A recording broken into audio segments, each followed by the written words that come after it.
The handcuffs weren't on me yet, but the way my brother Marcus was looking at me, he'd already fitted them around my wrists. We were standing in the lobby of the First National Bank in our hometown of Clear Creek, Ohio. It was 10 a.m. on a Tuesday, and the lobby was packed with locals, people I'd gone to school with, people who trusted me with their taxes. Marcus didn't care about privacy. He wanted a public execution. He stood in the center of the marble floor, flanked by a man in a sharp suit who looked like a shark in human skin. "She's been skimming from our mother's estate for 3 years." Marcus shouted, his voice echoing off the high ceilings. He wasn't just talking to me. He was talking to the bank tellers, the manager, and the elderly woman clutching her purse in the corner. "My sister, Elena, the saint of the family, has been forging Mom's signature to pay off her own secret debts. I have the forensic audit right here." He slammed a heavy blue binder onto the customer service desk. The sound was like a gunshot. My heart didn't race, it went cold. I looked at the binder, then at the lawyer, who I recognized as a high-priced litigator from the city. Marcus couldn't afford a man like that. That was my first clue. My mother, sitting in a wheelchair just a few feet away, looked up at us with empty, fading eyes. She didn't know her son was using her as a prop in a theater of cruelty. Marcus loved the power of the moment. He'd always been the golden boy, the high school quarterback who never grew up, while I was the quiet one who stayed behind to change Mom's bandages and manage the dwindling family farm. He saw my silence as weakness. He thought because I didn't fight back when he took the emergency loans or when he borrowed my car and never returned it, I was an easy target. But this was different. This was a direct strike at my soul. "I've already filed the police report, Elena," he sneered, stepping into my personal space so everyone could see his dominance. "The investigator is on his way. You thought you could hide behind Mom's dementia? You thought no one would notice the $200,000 missing from the medical fund?" The bank manager, a man who had known our father for 30 years, looked at me with a mixture of pity and disgust. That hurt more than Marcus's lies. The town was already convicting me in their heads. Marcus wasn't just trying to get the money, he was trying to erase me. He needed me gone so he could sell the land out from under our mother and disappear to Florida before his own creditors caught up with him. He had spent months building this narrative, whispering to our aunts, showing fake ledgers to our cousins, and painting me as a greedy, calculated fraud. I stood there, perfectly still, my hands tucked into the pockets of my worn coat. I didn't interrupt his performance.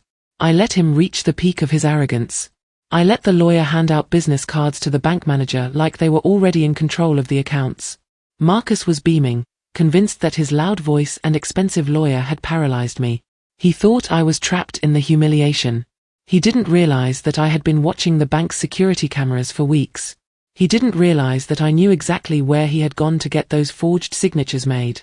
Most importantly, he didn't realize that by bringing a lawyer and demanding a public audit right here, right now, he had just waived his right to keep his own bank records private. I looked past Marcus at the clock on the wall, then back at his smug, sweating face. "You're right about one thing, Marcus," I said, my voice barely a whisper but cutting through his noise like a blade. "The money is gone. But you've made a huge mistake about which one of us signed the withdrawal slips." The lawyer paused, his hand frozen on his briefcase. Marcus's smile didn't fade yet, but his eyes flickered with a sudden, sharp fear. This wasn't just about a family feud anymore. He had just opened a door he couldn't close. The bank lobby felt smaller now, the air thick with the collective judgment of a town that had already decided I was a predator. Marcus sensed the shift in the room and leaned into it, his confidence ballooning until it filled the space. He grabbed the blue binder and began flipping through pages with a frantic, rehearsed energy. "Look at this," he yelled, pointing to a highlighted line on a spreadsheet for the bank manager to see. 12 transfers of $15,000 each, moved from Mom's long-term care account to a private LLC called Evance Consulting. That's my sister's company. She didn't even bother to change the name. She thought she was so much smarter than the rest of us. He turned to our mother's sister, Aunt Martha, who had just rushed into the lobby after Marcus texted her. "She's been gaslighting me for months, Martha. Every time I asked why Mom's physical therapy was being cut back, Elena told me the insurance was denying claims. Meanwhile, she was buying herself a new life." I saw Aunt Martha's face crumble. She looked at me, then at the wheelchair where our mother sat, oblivious to the destruction. "Elena, how could you?" Martha whispered, her voice cracking. That was the moment Marcus wanted. He wanted the people who loved me to be the ones to cast the first stones. Marcus wasn't done. He pulled out a stack of photos, grainy, long-lens shots of me meeting with a man in a dark suit at a coffee shop 3 towns over. And here's the kicker. While I was working 2 jobs to keep my head above water, Elena was meeting with financial advisors to offshore the stolen cash. I've got the dates, the times, and the metadata from her own laptop. He didn't mention that the financial advisor was actually a bankruptcy attorney I'd consulted for him 6 months ago when he begged me to find a way to save his failing gym. He was taking my attempts to protect him and twisting them into a rope to hang me with. The lawyer, Miller, nodded solemnly beside him. The evidence is overwhelming, Mr. Vance. It's a classic case of fiduciary embezzlement by a family member. Marcus looked like he wanted to hug the man. He was reveling in the institutional validation. He started reciting numbers, dates of withdrawals that matched the days I was supposed to be at the pharmacy or the grocery store. To anyone listening, it sounded like a perfect map of my greed. My silence was no longer seen as dignity. It was being interpreted as the hollowed-out shock of a criminal who had finally been caught in the act. I remained a ghost in the conversation. I didn't correct his math, and I didn't tell Aunt Martha that I had the receipts for every penny of Mom's care. I watched the clock. Marcus was so focused on the audience that he didn't see the bank manager, Mr. Henderson, beginning to look through the binder with a growing frown.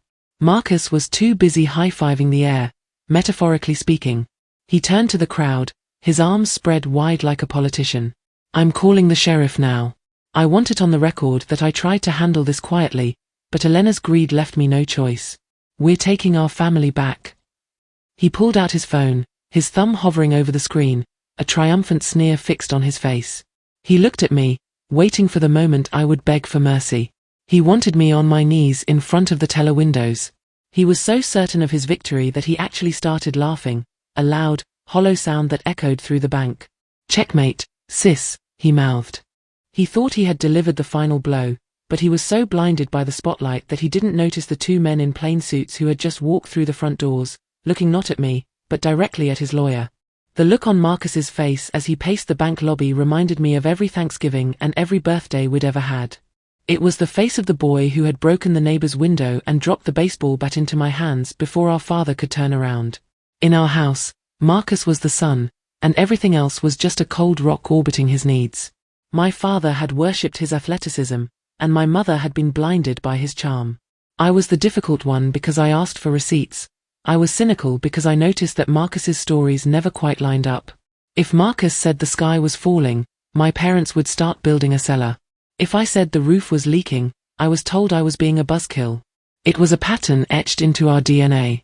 Even now, as he stood in the lobby of First National, he was using that same childhood magic.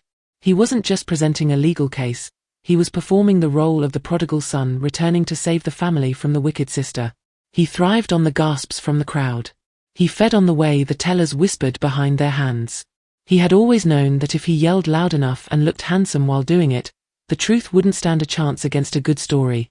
There was only one person in the room who wasn't buying the performance. My cousin Leo stood near the heavy glass entrance doors, his arms crossed over his grease-stained work jacket. Leo was a mechanic, a man of few words who had spent his life fixing the things Marcus broke. He caught my eye and gave a nearly imperceptible shake of his head. He was the only one who remembered the time Marcus lost the money for the church fundraiser, only to show up a week later with a brand new mountain bike. Leo had been the one to help me move Mom's bed to the first floor when Marcus was too busy to help. He knew the weight of the ledgers I carried. He stepped forward now, his heavy boots clunking on the marble. Marcus, Leo said, his voice a low growl that cut through my brother's theatrics. You've been talking for 20 minutes. You've shown us a lot of fancy papers. But I've been over at the house every weekend, and Elena's the only one I ever see actually taking care of Mom. If she's stealing all this money, where is it?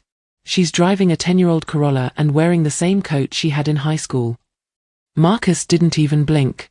He just turned his megawatt smile on Leo, the smile he used to get out of speeding tickets. That's the beauty of the scam, Leo. It's called lifestyle hiding. She's playing the martyr to keep us off the scent.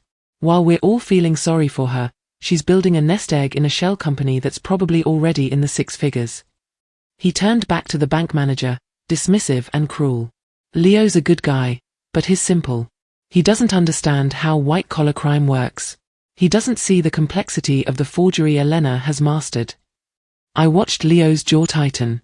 He wanted to swing, but he knew that would only help Marcus's narrative of stability versus chaos. I looked at my mother in her wheelchair. She was plucking at a loose thread on her sweater, a small, repetitive motion that broke my heart. Marcus didn't see her as a person anymore. She was just the victim he needed to justify his rage. The weight of the decades felt like a physical pressure in my chest. I realized then that this confrontation wasn't just about the $3 million or the fake audit. It was the inevitable conclusion of our lives. Marcus had been running toward this moment since he was 10 years old.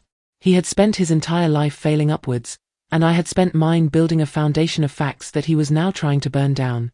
He thought he was the hero of a legal thriller, but he was actually just a man who had run out of people to lie to.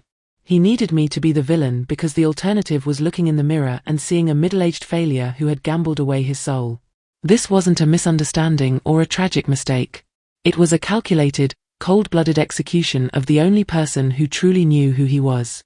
As the two men in suits, the ones Marcus thought were here for me, finally stepped into the center of the room, I felt a strange sense of peace. This had to happen. The pattern had to be broken, even if it meant letting the whole world watch me bleed for a few more minutes. The lawyer, Miller, stepped forward with the practiced grace of a man who enjoyed pulling the wings off flies. He began to lay out the timeline with a clinical precision that made the crowd in the bank lean in closer. On October 14th, Miller began, his voice echoing in the vaulted lobby. The defendant, Elena Vance, accessed the primary medical trust account. She withdrew $40,000 under the guise of specialized home care. However, we have confirmed that no such service was ever rendered. Instead, that money was funneled through a series of digital wallets. He pulled a high-resolution printout from the binder, a copy of a withdrawal slip. The signature here, he pointed, his finger tracing a familiar curve, is a perfect match for Elena's. She didn't even try to hide it. She was so confident in her control over her mother's affairs that she became sloppy. Marcus nodded along, his face a mask of tragic disappointment. It's the pattern of a serial embezzler, Miller continued. Over 18 months, we've tracked a total of $480,000. Money meant for medication. Money meant for nursing. Money that Elena treated like her personal winning lottery ticket. The public embarrassment was a physical force. I could see the bank tellers, women I had shared coffee with, looking away when I tried to meet their eyes. They were ashamed to even be in my presence. Marcus knew exactly what he was doing. He wasn't just building a legal case, he was poisoning the well of my life. He wanted to make sure that even if I somehow avoided jail, I could never walk down the street in Clear Creek again without hearing the whispers. He was stripping me of my history, my work, and my dignity in the span of a Tuesday morning. The total estimated loss to the estate, Miller said, reaching his crescendo, could exceed $700,000 when we account for the liquidated bonds. All of it signed for by Elena Vance. All of it gone. The bank manager, Mr. Henderson, looked at the signature on the screen and then at me. Elena, he said, his voice heavy with a betrayal that felt like a slap. I authorized some of these based on your word. If this is true, I'm looking at a career-ending negligence claim myself. Why would you do this to us? I didn't answer Mr. Henderson. I didn't defend the signatures or explain that the digital wallets were actually accounts Marcus had opened using my social security number, the one he'd stolen from my desk 2 years ago. Instead, I stayed focused on the binder. As Miller flipped to the next page to show a summary of assets, the light from the overhead chandelier caught the paper at a very specific angle. The audit was supposed to be a professional, independent document from a top-tier firm in the city. But as Miller turned the page, I saw a tiny, faded logo embossed in the bottom right corner of the inner margin, not the logo of an accounting firm, but the watermark of a local print shop owned by one of Marcus's gambling buddies. It was a detail so small that no one else in the room would ever notice it, certainly not in the middle of a high-stakes confrontation. My heart, which had been a cold stone in my chest, gave a singular, sharp throb. Marcus was so focused on the theater of the big reveal that he had used a forged audit to prove a forged crime. He was doubling down on a lie with another lie, and in his arrogance, he hadn't realized that the expert lawyer he had hired was holding a document that wouldn't survive a single minute of actual scrutiny. I didn't argue with Miller, and I didn't reach for the binder. Instead, I reached into my bag and pulled out my tablet. To the people watching, It looked like I was hiding behind a screen, cowering from the truth. In reality, I was logging into the Hamilton County Clerk's digital portal. My hands were steady, my movements clinical. While Marcus continued his monologue about family honor for the benefit of the growing crowd, I was pulling up the property tax filings for the gym he claimed to have sold last summer. I scrolled past the glossy photos of the for sale sign he'd shown Mom. There it was, the deed hadn't transferred to a buyer. It had been used as collateral for a private high-interest loan from a firm called Blue Chip Holdings. I knew that name. It had appeared in one of the forged line items Miller just read aloud. Marcus wasn't just stealing, he was using our mother's estate to wash the debt of a business he pretended he didn't own anymore. I clicked on the signature of the loan officer for Blue Chip. It was a digital scan, but the name was unmistakable, Julian Miller. The independent lawyer standing 3 feet away from me wasn't a lawyer at all. He was Marcus's primary creditor. I felt a cold shiver of clarity. This wasn't just a frame-up, it was a desperate liquidation. Marcus hadn't hired a lawyer to sue me, he had brought his debt collector to the bank to help him force a signature out of me so they could both get paid. I moved my thumb across the screen, accessing the state's business registry. I searched for Evans Consulting, the shell company Marcus claimed I used to hide the $3 million. The registration date popped up, 14 months ago. I looked at the IP address used for the filing. It didn't belong to my house or my office. It originated from a VPN tied to a sports betting site Marcus frequented. I took a screenshot, the shutter sound muffled by the noise of Marcus's voice. He was currently explaining to Aunt Martha how he had struggled to keep the family secret out of the papers. He was so deep in his own narrative that he was starting to believe it. He was a man drowning in a sea of his own making, trying to use my body as a raft. He didn't see me verifying the timestamps. He didn't see me cross-referencing the forged withdrawal slips with the bank's own internal log of which employee was at the window that day. The pieces were falling into place with a terrifying, silent click. One of the withdrawal slips Miller highlighted was dated November 12th. I remembered that day perfectly because I had been in the hospital with Mom for her gallbladder surgery. I looked at the bank's internal docket on my screen. The teller who authorized that specific $40,000 withdrawal was Sarah Jennings, Marcus's girlfriend from high school who worked the Saturday shift. My pulse was a steady drumbeat now. I wasn't just looking at a mistake, I was looking at a conspiracy of losers. Marcus, his creditor posing as a lawyer, and a complicit teller had built a paper trail that looked perfect from a distance but was held together by spit and desperation. I looked up from my tablet. Mr. Henderson, the bank manager, was staring at me, his hand on the telephone. He was seconds away from calling the police. He wanted a reason not to, but I hadn't given him one yet. I needed the final piece, the one thing that would link the forged audit in the binder to the man standing next to my brother. I refreshed the county's recent lien filings one last time. A new document had been uploaded just 2 hours ago, a notice of intent to seize against the Vance family farm. The petitioner wasn't the bank. It was Julian Miller. The proof wasn't just surfacing, it was screaming. The wood-paneled walls of the Hamilton County courtroom felt like they were closing in on the truth. The air was thick with the scent of floor wax and old paper, a smell I usually found grounding, but today it felt like a shroud. Judge Halloway sat behind the high mahogany bench, his face etched with the weary impatience of a man who had seen every possible way a family could tear itself apart. He was a veteran of the civil bench, known for a low tolerance for theatrics, but even he seemed swayed by the sheer volume of the evidence Marcus's team had submitted. The docket number, 24 CV 882, was scrawled in chalk on the board behind the clerk. Marcus sat at the petitioner's table, looking every bit the grieving son in a charcoal suit, his hands folded neatly. Beside him, Miller was dominating the room, his voice a polished baritone that filled the hollow spaces of the gallery. "Your Honor," Miller said, pacing the small area between the tables with a predatory grace. "This isn't just a case of sibling rivalry. This is a systematic, predatory drain on a vulnerable woman's estate. We have the forensic audit, the bank logs, and the sworn testimony of witnesses who saw the defendant's lavish spending while the victim's care was neglected." Miller was good. He didn't just present the numbers, he wove a story of a daughter who had stayed behind not out of love, but out of opportunity. He spoke about the sanctity of the family trust and the betrayal of a mother's final years. Every few minutes, Marcus would let out a heavy, performative sigh, just loud enough for the court reporter to note his emotional distress. He was so confident he was practically glowing. He kept glancing at the back of the room, where a few local reporters sat with their legal pads. He wanted the headline to be ready before the lunch break. My lawyer, a quiet public defender named Sarah who looked overwhelmed by Miller's aggression, kept whispering for me to stay calm. I didn't need the reminder. I was the only person in the room who wasn't performing. I was watching the court clerk, a woman named Mrs. Gable, who was methodically stamping documents. I was waiting for the moment the official record was sealed. I needed everything Marcus said to be under oath, captured by the court reporter's flying fingers, before I pulled the thread that would unravel his entire life. Finally, Judge Holloway looked toward me. "Ms. Vance," he said, his voice echoing like a gavel. "Your counsel has been remarkably quiet.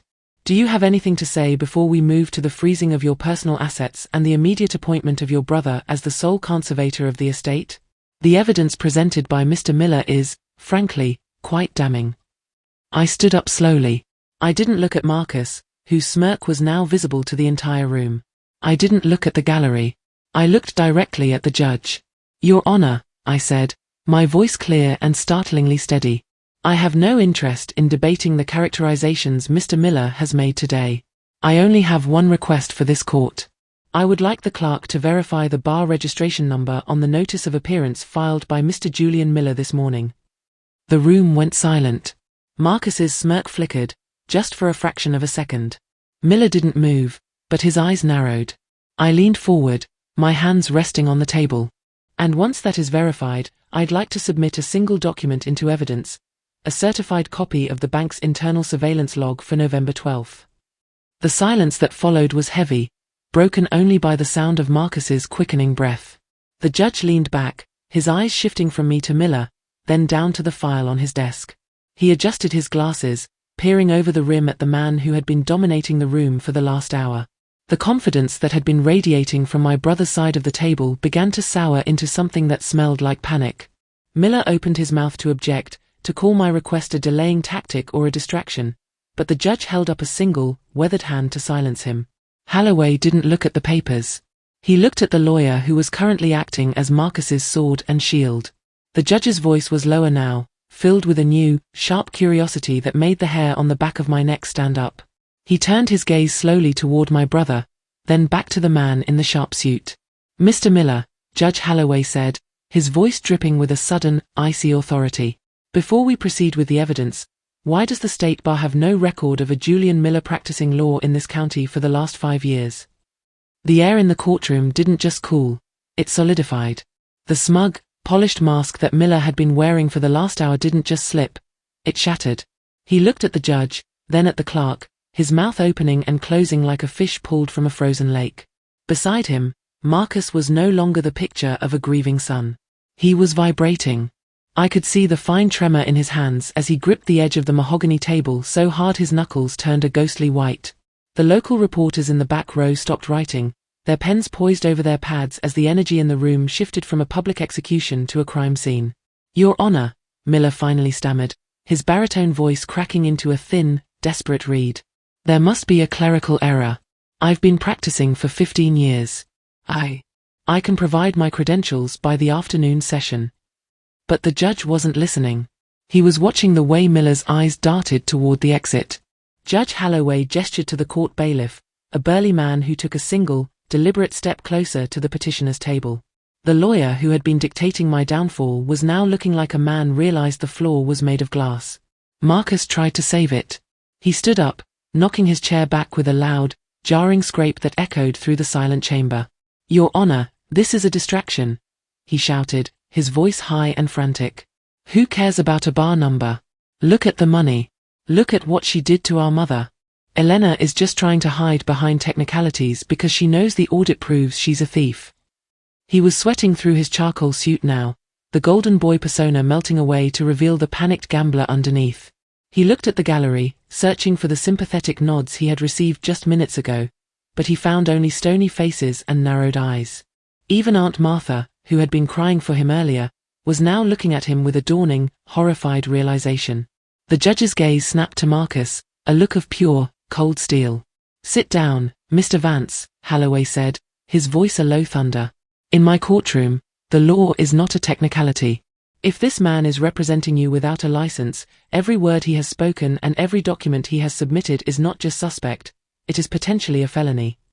I remained perfectly still, my eyes fixed on the blue binder that still sat on the table between them. The room was buzzing now, a low hum of whispers that the bailiff didn't even try to quiet. The power dynamic had inverted so quickly that it left a vacuum. Miller was sweating, wiping his forehead with a silk pocket square that now looked like a rag. He wasn't looking at the judge anymore.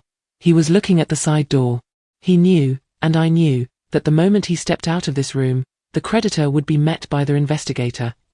I leaned back in my chair, feeling the cool wood against my spine. I had waited months for this specific moment of destabilization. I had let them build their tower of lies as high as they wanted, knowing that I only had to pull one brick from the foundation to watch the whole thing bury them. Marcus looked at me then, a look of pure, unadulterated hatred. He realized that I hadn't been silent because I was afraid. I had been silent because I was the one holding the stopwatch on his collapse. Judge Holloway didn't wait for Miller to find his voice again. He beckoned the court clerk over and whispered something that made the woman's eyes widen. She nodded quickly and reached for the stack of evidence Miller had so confidently presented. Before we even discussed the merits of this fraud claim, the judge announced, his voice echoing with finality, "This court is going to perform a manual verification of every filing submitted today. Clerk, I want the original audit report cross-referenced with the State Licensing Board for Forensic Accountants. And I want the digital signatures on these wire transfers compared against the bank's master encryption keys, not just the printouts." He paused, his eyes lingering on the blue binder. "Mr. Vance, I suggest you and your counsel remain exactly where you are." He reached for a magnifying glass, a relic of his older style of law, and pulled the first page of the audit toward him. The room held its breath. As the judge's eyes scanned the fine print at the bottom of the page, the very same spot where I had seen the local print shop's watermark, his brow furrowed into a deep, jagged line. The judge didn't need the magnifying glass for long. He stared at the bottom of the audit's third page, his face hardening into a mask of pure, judicial fury. The silence in the courtroom was so absolute I could hear the rhythmic ticking of the wall clock and the frantic, shallow breathing of my brother. "Mr. Vance," Judge Holloway said, his voice dropping to a dangerous, icy register. "This document claims to be certified by the American Board of Forensic Accountants. Yet, upon closer inspection, the seal is a flat digital scan, and the footer contains a watermark for Copperquick Services on Main Street." He looked up, his eyes boring into Marcus. "Are you telling this court that you submitted a forged professional audit in a civil fraud hearing?" Marcus opened his mouth, but no sound came out. He looked like a man standing on a trapdoor that had just swung open. The evidence he had used to humiliate me was now a confession of his own criminal intent. The room energy shifted violently. The pity that had been directed at Marcus as the grieved son evaporated, replaced by a cold, sharp disgust that filled the gallery. Beside him, Miller, the man who wasn't a lawyer, tried to slide his briefcase off the table.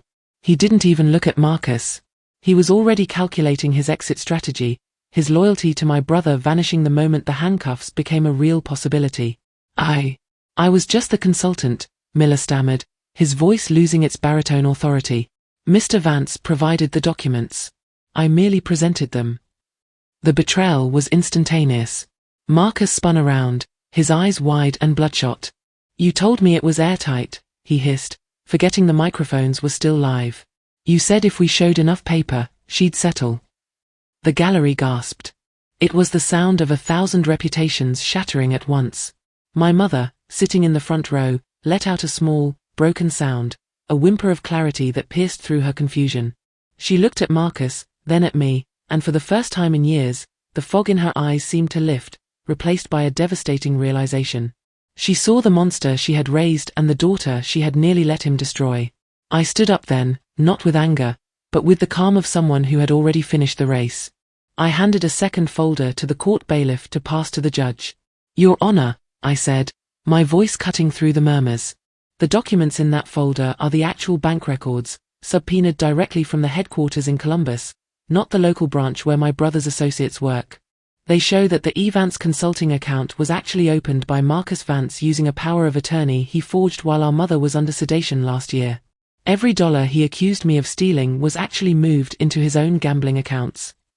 The judge began flipping through the pages, his jaw tightening with every line. The truth was reversing direction like a tidal wave. The $3 million hadn't been hidden by me. It had been laundered by Marcus to pay off the very man sitting next to him. The institutional weight of the court, which Marcus had tried to weaponize against me, was now pivoting to crush him. The local reporters were typing furiously now, their stories changing from sister's fraud to brother's betrayal.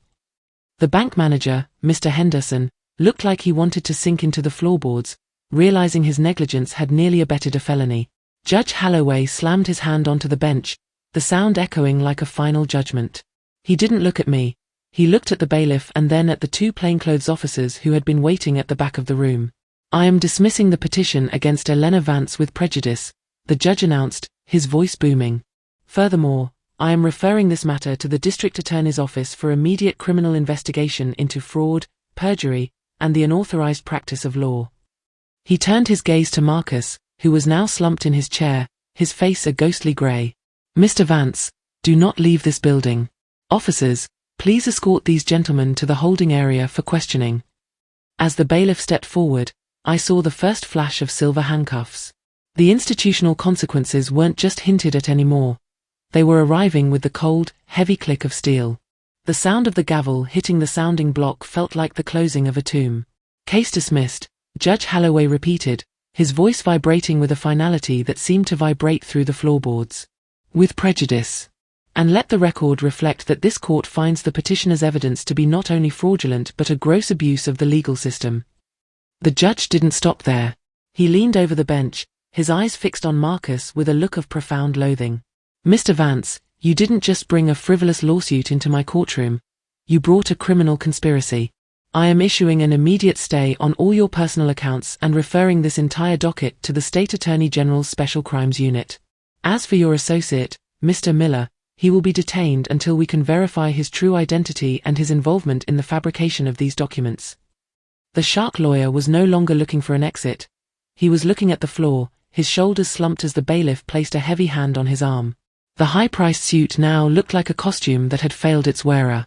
The room, which had been a hurricane of noise and accusations for hours, suddenly went dead silent.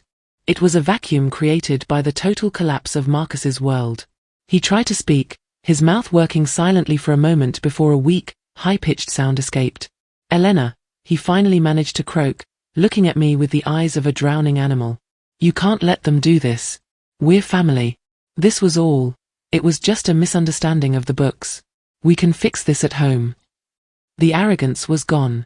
The golden boy was dead, replaced by a desperate middle-aged man who had just realized that the sister he spent a lifetime belittling was the only person standing between him and a prison cell. I didn't move. I didn't offer a hand, and I didn't offer a word of comfort. I simply watched him. The silence was my response. It was the silence of every night I had spent alone with our mother while he was out spending her money. It was the silence of the ledgers he thought I'd never balance.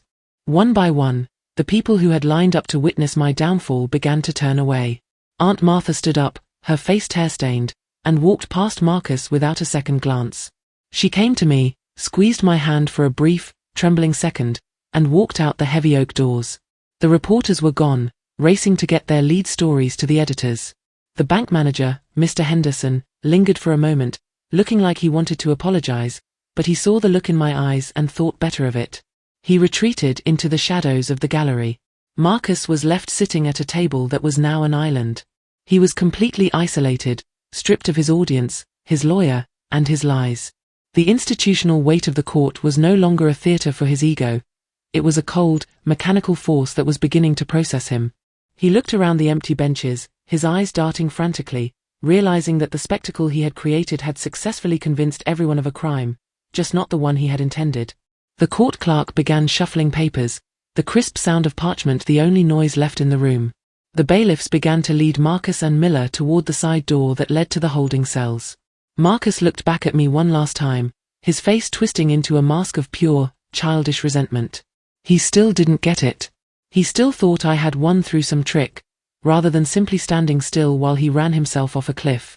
As the door clicked shut behind them, the silence in the courtroom became absolute. It wasn't the heavy, suffocating silence of the morning.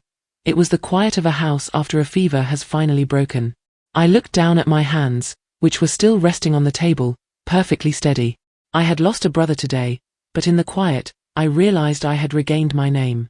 I took a deep breath, the scent of old wood and justice filling my lungs, and realized that for the first time in my life, there was no one left to yell over me.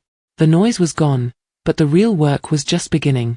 The walk from the courthouse to the parking lot felt like stepping into a different reality. The sharp Ohio winter air hit my face, clearing the lingering scent of desperation that had clung to Marcus in that room. My mother sat in her wheelchair by the curb, the nurse waiting patiently beside her. For the first time in years, the local people I passed didn't look through me or whisper behind their hands. Mrs. Higgins from the bakery, who had ignored my greeting for months, stopped in her tracks. She didn't say anything, but she nodded, a small, stiff gesture of acknowledgement that the truth had finally traveled further than the gossip. The news of the lawyer's arrest and Marcus's detention had moved through the town's digital grapevine at lightning speed. My reputation, which Marcus had spent a year carefully dismantling, was being piece by piece reassembled by the very people who had helped him tear it down. But as I reached the car, I realized I didn't feel the rush of triumph I had expected. There was no gloating, no desire to call the local paper and twist the knife. There was only a profound, quiet exhaustion. The family fallout was immediate and jagged. My phone began to buzz in my pocket, messages from cousins who had blocked my number, apologies from aunts who had called me a thief at the last family barbecue, and frantic questions about what would happen to the family land. I didn't answer any of them. They had been willing participants in Marcus's theater as long as the show was entertaining. They didn't get to share in the resolution now that the curtain had fallen. I looked at my mother. She was staring at the courthouse steps, her expression unreadable. She had lost her son today, and I had lost the brother I'd spent my life trying to protect from himself. The Vance legacy was a charred ruin, but the foundation, the truth, was finally visible beneath the rubble. Marcus had tried to use the law as a bludgeon, but the law is a mirror. It eventually shows you exactly who you are. He was currently sitting in a cold intake room, likely realizing that the creditors he tried to pay off with stolen money were now his co-defendants. I helped the nurse lift my mother into the van, my movements methodical and steady. I wasn't the fraud Marcus had painted, but I wasn't the dutiful, silent victim anymore either. The silence I had maintained throughout the hearing hadn't been a sign of submission, it had been a strategic choice.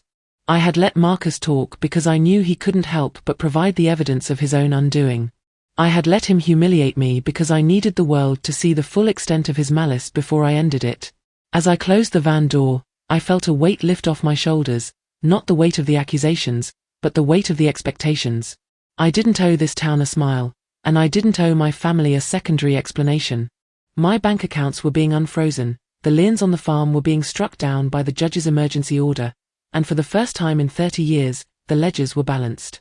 I sat in the driver's seat of my old Corolla, the engine turning over with a familiar, comforting rumble. I looked at the courthouse in the rearview mirror. Marcus had wanted to make me a character in his story, a villain he could defeat to save his own skin. He had underestimated the power of someone who doesn't need to be seen, someone who is content to wait in the shadows with the facts. He thought he was the one in control because he was the one holding the microphone. He never understood that the person who keeps the records is the one who truly owns the narrative. I shifted the car into gear, the steering wheel firm in my grip. I wasn't going back to the diner, and I wasn't going to the family meeting being organized at Aunt Martha's. I was going home to sit in the quiet of a house that finally belonged to me again. I took a deep breath, reaching out to turn off the radio. I didn't want any more noise. I had spent my life responding to the chaos Marcus created, reacting to his whims and cleaning up his messes. That part of my life was over. I wasn't just walking away intact, I was walking away into a life where I finally held the pen. The following morning, the sun rose over Clear Creek with a clarity that felt almost abrasive. I sat on the back porch of the family farmhouse, a cup of coffee steaming in my hands, watching the frost melt off the long grass. The house was quiet, a deep, resonant quiet that hadn't existed here since our father was alive. In the distance, I could hear the faint sound of a tractor on the neighboring land, a reminder that life in the valley moved on, regardless of the scandals that broke in the local courthouse. Marcus was still in custody, his bond hearing set for later that afternoon. The fraud he had tried to pin on me was a heavy, ugly word, but sitting here now, I realized what it truly meant. To Marcus, a fraud wasn't just someone who stole money, it was anyone who refused to believe in the version of himself he tried to sell. He had called me a fraud because I was the only mirror he couldn't break, the only person who remembered the truth of every loan and every accident. He had tried to project his own hollowness onto me, hoping that if he shouted it loud enough, he wouldn't have to feel the vacuum in his own soul. I thought about the word victory. For years, I had imagined that winning would feel like a shout, a triumphant moment of standing over him and demanding an apology. But real victory, I discovered, was much quieter. It was the ability to sit in this chair and not feel the need to check the mailbox for a hidden bill. It was looking at my mother's care schedule and knowing that the funds were secure, protected by the very legal system Marcus had tried to pervert. He had wanted a war of reputations, a battle of who could be louder and more convincing. I had simply chosen to be a witness to the facts. The truth isn't a weapon you swing, it's the ground you stand on.